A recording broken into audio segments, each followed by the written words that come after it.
সুপ্রভাত বন্ধুরা, সবাই কেমন আছো? আমি খুব ভালো আছি। আজ সোমবার, শ্রাবণ মাসের সোমবার, তাই মনে হলো বাড়িতে তো শিবের মাথায় জল দেওয়াই হয়, আজকে মন্দিরে গিয়ে পুজো দেব। সকালবেলা উঠেই দেখি ঝিরিঝিরি বৃষ্টি পড়ছে আর আকাশে খুব মেঘ। ফুল তো একটু তুলতেই হবে, তাই ছাদে চলে গেলাম।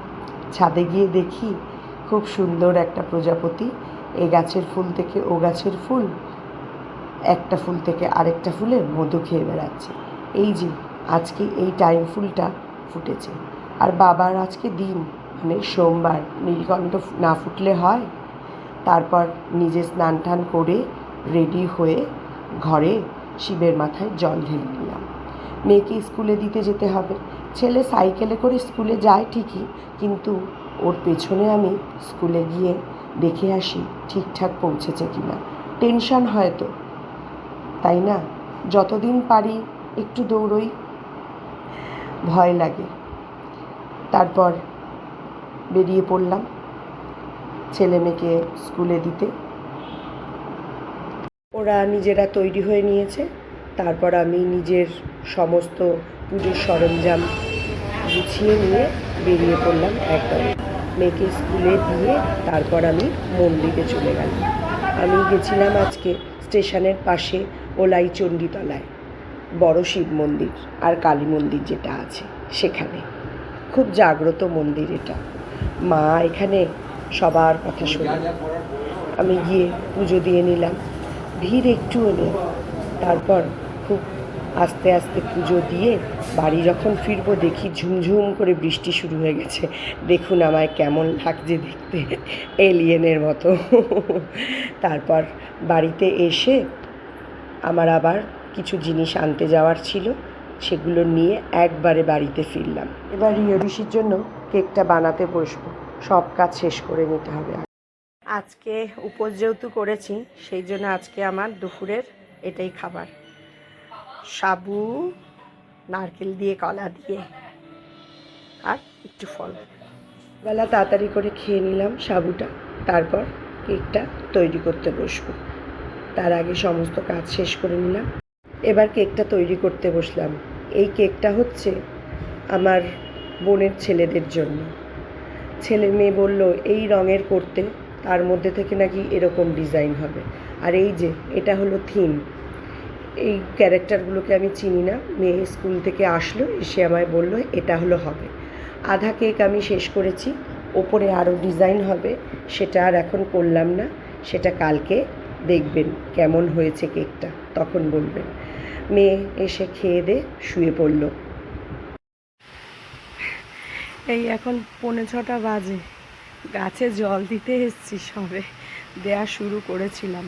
ভেতরের গাছগুলোতে বৃষ্টির জল পড়ে না, সবে জল দিয়েছি আর এর মধ্যে বৃষ্টি নেমেছে, ঝিরিঝিরি করে বৃষ্টি পড়ছে। আকাশটা অন্ধকার হয়ে আছে, প্রচুর মেঘ রয়েছে, কোনো দিকে বৃষ্টি অবশ্য হচ্ছে মনে হচ্ছে।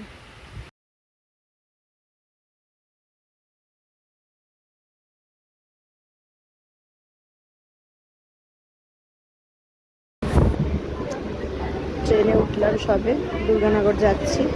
ভাই বোনের ভীষণ মজা, কালকে ভাইদের জন্মদিন বলে কথা, এই আজকে রওনা দিয়েছি। পড়া ছিল সেই জন্য একটু দেরি হলো। ট্রেন পুরো ফাঁকা। মধ্যমগ্রাম ছাড়লো, আমার ছেলে মেয়েরার অপেক্ষা সহ্য হচ্ছে না।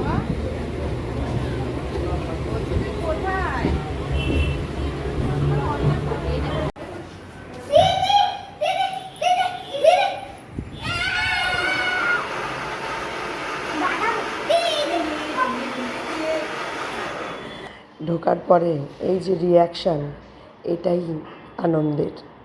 ভাই বোনদের যে এই যে আনন্দ এক জায়গায় হওয়ার, এটাই অনেক, তাই না?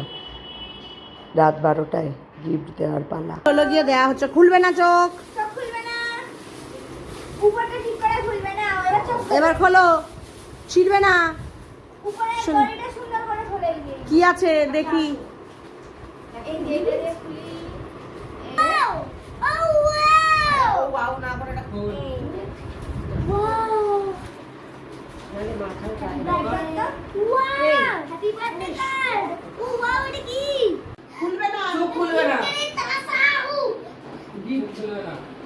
আরে পড়ে যাচ্ছে, খোলো এবার।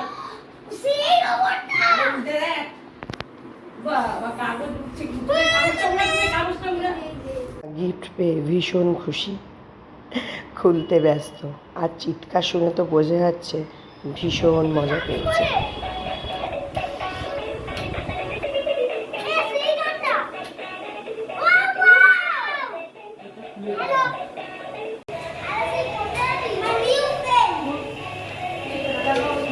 কি পছন্দ হয়েছে?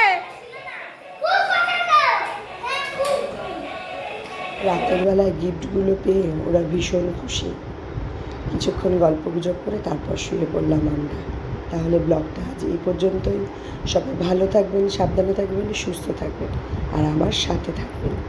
তাহলে সবাইকে শুভরাত্রি, গুড নাইট, টাটা।